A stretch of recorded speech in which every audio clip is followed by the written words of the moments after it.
মাঝে মাঝে সত্যি মনে হয় সব ছেড়ে ছুড়ে দিয়ে সেই পরিচিত মানুষগুলোর কাছেই থেকে যাই। কেন এই বারবার ব্যাগ গোছানো, কেন এই ট্রেনের ভিড় আর অচেনা শহরের হাতছানি।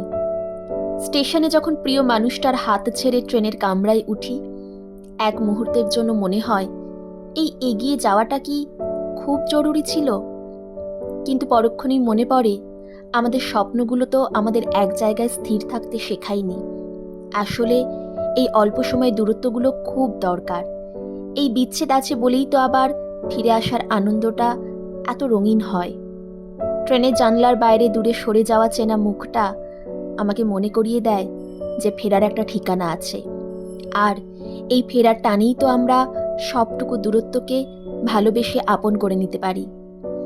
আজ হয়তো একা যাচ্ছি, কিন্তু এই যাত্রা শেষে লুকিয়ে আছে তোমার, আমার, আমাদের আগামীর কোনো এক সুন্দর মুহূর্তের গল্প।